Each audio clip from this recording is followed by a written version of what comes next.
Good morning, everybody. James already said a lot of things I was going to say, but I'll try and approach it in a different way. I was, at the time when I became affected, I was working in a very demanding job, lots of high stress, lots of long hours, working approximately around 14-hour day average, sometimes up to 16 or 17-hour days, and then going home, having 2 hours sleep, coming back, sometimes without a break. I'll be working without a break, without meals. So my body was really run down, really overloaded, and I really believe that that's possibly what was my trigger, that my body just gave up. And so I was proceeding on those lines. Around November 2015, I started noticing just on the computer screen, nowhere else, just my focus point wasn't working so much on the computer screen. Because I was working so much, I thought, well, it's just repetitive strain injury. I'm working too much, I'm tired, I'm exhausted. It'll all be fine over the Christmas break when I have a bit of a break and I'll spring back. I went and saw an optometrist and he said exactly that. He said, look, I can't see anything wrong, I'm sure it'll be fine.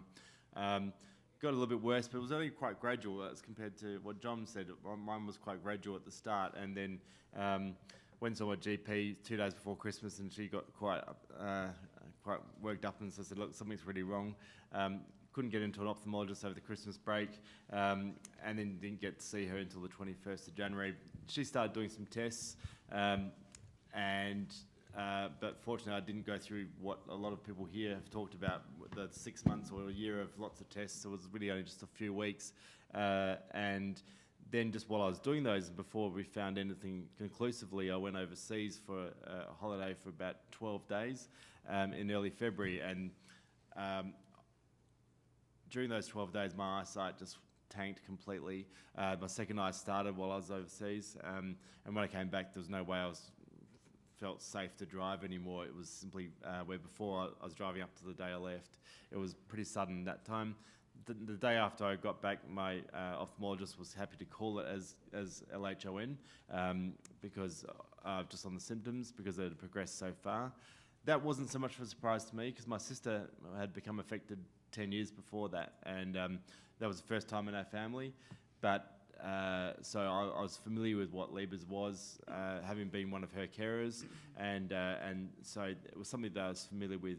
Of course, not good news, but still wasn't so much of a surprise. The good news along those lines is that my sister actually has been lucky enough to have a remarkable recovery over the years.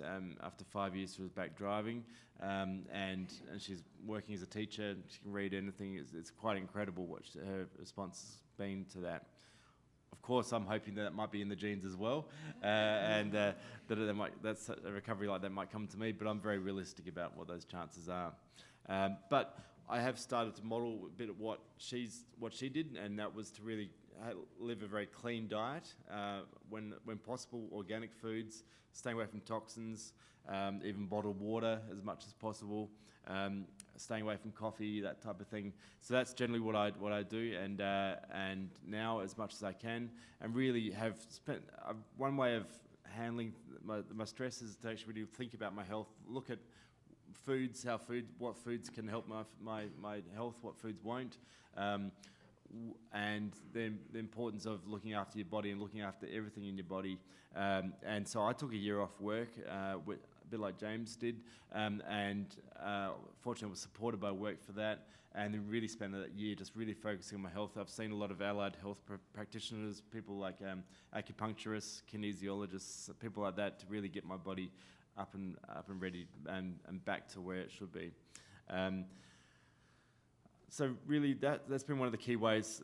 I'm going to mention a few ways that I've really sort of handled the shock of the last year, and firstly was really sort of educating myself about LHON, reading up as much as I can about it. Maybe it's the way my mind works, but I really thought I need to know what this thing is. And it is a really confusing, difficult thing to get your head around. You know, you've got this optic nerve problem, but it's also something to do with mitochondria. Well, I didn't know what mitochondria was before I was diagnosed. And so I've done a lot of reading about that and seeing as many doctors as I can. I've seen probably over 20 doctors in the last year and a half. Also so much so that when I went to Europe last year in November, I made a a side trip to Italy to see Dr. Valerio Corelli, and wanted to tap into his expertise. And on Tuesday, on the way here, I saw Alfredo Sadern. Really keen just to get as much information as I can and much advice as I can, and I found that really useful. Secondly, I've of course, used humour about the silly things that I've done in the last year and a half since going blind. I mean, if I had more time, I'd tell you some stories. I can tell them afterwards, but I'm sure we all have them. There are some crazy, stupid things you do when you're losing your sight. Confusing people from other people, confusing things for other people. I mean, even just a moment ago, just make a cup of tea, I almost put the mug on into the bin, thinking that was actually like a bit of a table, but there was a white bin, and I almost did that then. These things actually are worth having a good laugh about. I tell the stories to my friends and family, have a great laugh about them. That works for me because they are funny. I mean, they're sad, they're depressing, they're embarrassing, but they are very funny. I guess the third thing I'd mention is I've really had to, of course, going through something like this is really bad for your confidence. It does give you a bit of a kick in the guts, but what I've needed to do is actually remind myself that it's worth backing myself, that I've achieved a lot in my life, and that I can be strong. I know that I can be strong. I've faced other challenges before. I can do this as well. And backing yourself is actually been really useful for me. The last thing I'd like to say before I finish is also talking about working with doctors, getting bits of information from different doctors. One thing I've struggled with in Australia is, we've got a smaller population than you do here in the US, and so LHON's not something the doctors see very often. We also don't have many experts as such, many practitioners I can go to who really know LHON. So I ask a lot of questions, and often you get answers back where you feel as though, you don't really know the answer to that, you're just pretending you do. And I've actually been quite blunt with some doctors and say, look, I'd prefer you to say I don't know the answer to that than actually try and pretend you do. And that made me really quite angry in it, but also I've learned to actually really be careful about the advice you get, and particularly when in the exception of going to seeing like someone like Dr. Newman, and of course they know what they're talking about, but I'm talking about the generic ophthalmologists and people like that. For example, I want to give one example. My first, the ophthalmologist who diagnosed me, at the time she diagnosed me, she said, you need to go out pretty quickly and get yourself some vitamin B12 tablets and some folate tablets. I did. She didn't give me any indication as to what I should look for and what I shouldn't. And so for the next 6 weeks, I was taking what was on the label as a very high dose of B12.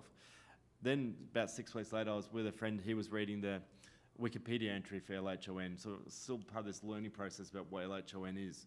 And on that Wikipedia entry, there was one line that said, people with LHON need to be careful about taking particular forms of B12 because it may by itself, not because of LHON, may itself send you blind.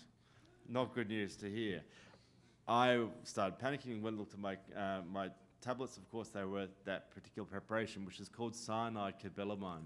One thing to look out for if you're taking vitamin B12, because another doctor actually gave me a sample pack of some vitamins and that were good for eyes, and that the B12 on that was cyanide cobalamin. You have to be careful about those types of things, and that sent me into a frenzy for the next couple of days. I was really upset that this doctor was there, but the doctor obviously didn't know that this was an issue, and obviously didn't tell me. And so I learned from that you need to be careful about what advice you get from some of these doctors, and really sort of do some research. Of course, one thing I should say is I didn't just trust Wikipedia. We did some other searches elsewhere on the internet, and found that actually, I think it was MIT, one of the sites there actually mentioned, and also drug companies that sell B12 had on their patient information, if you got levers, don't take this. So, be careful with there's some advice you get from doctors, I think. Thank you. Well, great. Thank you so much, Richie.